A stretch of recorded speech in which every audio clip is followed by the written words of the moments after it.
सो इस लेक्चर में हम लोग कल के लेक्चर से आगे की तरफ देखेंगे। कल मैंने 3 मंथ तक डेवलपमेंटल माइलस्टोन कराया था, तो आज 3 to 6 मंथ में देखेंगे क्या क्या चेंजेस एक्सपेक्टेड होता है। ठीक है, सबसे पहली बात कि ट्रंक और हेड कंट्रोल पहले स्टेज के मुकाबले इस स्टेज में और ज़्यादा इम्प्रूव कर जाता है।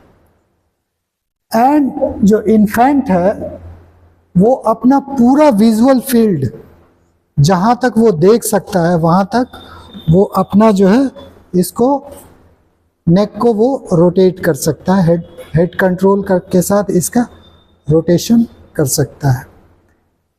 इस फेज में कुछ नया डेवलपमेंट भी होता है। From prone position the child is able to take some weight on the arm, यहाँ से कुछ ये अपना वेट लेके and try to lift the same side of shoulder and trunk. ठीक है, ये चेंजेस देखा गया है। सिटिंग और ज़्यादा कंफर्टेबल हो गया है। और टेक्निकली स्पीकिंग जैसे जैसे चाइल्ड जो है टाइम स्पेंड करता है सिटिंग पोस्चर में, उसका ये जो लंबर कर्वेचर है वो स्ट्रेट होने लगता है, कम होने लगता है। In the initial phase the child sit with folded, इसको फोल्ड करके बैठता है। ठीक है, somehow like this, hip and knee को, लोअर एक्सट्रीमिटी को फोल्ड करता है, बट एज बैलेंस इम्प्रूव ये स्ट्रेट हो जाता है और then he is able to make rotation of the trunk. समझ में आया? इन द इनिशियल फेज जब वो सिटिंग के लिए ट्राई करता है तो definitely one hand proper position, मतलब जो है सपोर्टेड पोजीशन में होता है, एंड देन इधर की एक्टिविटी के लिए वो आराम से रीच आउट कर लेता है। इतनी बात समझ में आई?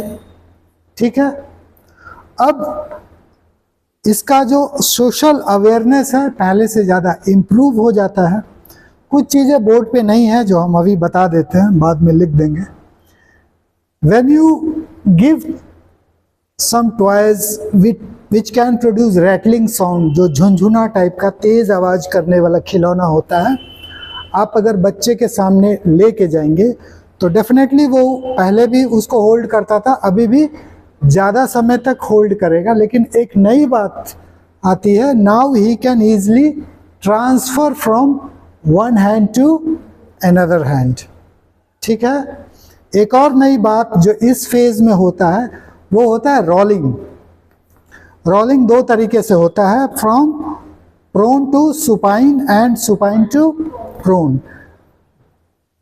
पीडियाट्रिक डेवलपमेंट में हमेशा ये किस तरफ से होगा? From initially prone to supine, वैसे ही वेट लेके धीरे धीरे धीरे जो है इन्फेंट पलट जाता है, और उसके बाद जैसे जैसे उसका ट्रंक मसल्स डेवलप होता है वो सुपाइन से प्रोन की तरफ भी आता है।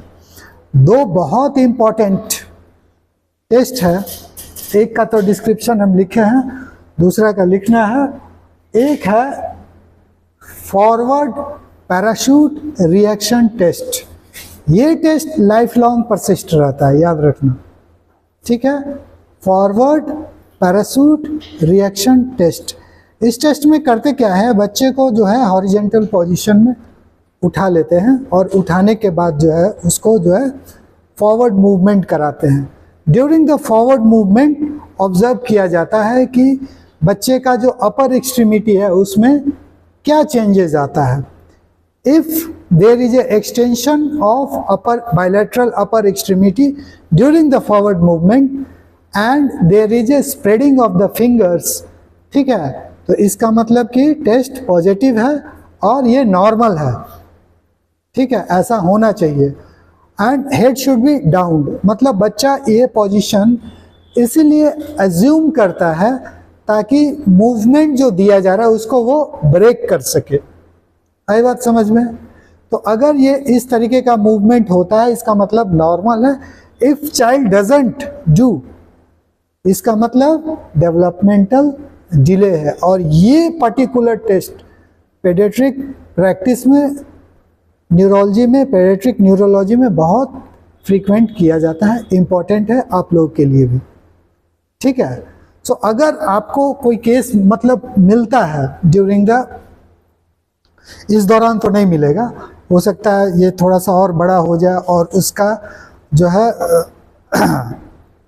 सेरिब्रल पाल्सी या दूसरा डेवलपमेंटल डिले होने लगे, तो फिजियो को कॉल किया जाता है। तो आप उस समय पूछ सकते हैं कि ये टेस्ट हुआ था, क्या रिस्पॉन्स था, नहीं तो फिर जो है आप डॉक्टर के नोट्स को देख के भी आप समझ सकते हैं। लेकिन तभी समझिएगा जब आप अच्छे तरीके से अभी प्रैक्टिस कीजिएगा, पढ़िएगा तभी। ठीक है। अच्छा, और क्या क्या है? एक टेस्ट है, दूसरा टेस्ट बता देते हैं। दूसरा जो टेस्ट है वो है डाउनवर्ड रिएक्शन टेस्ट। ठीक है।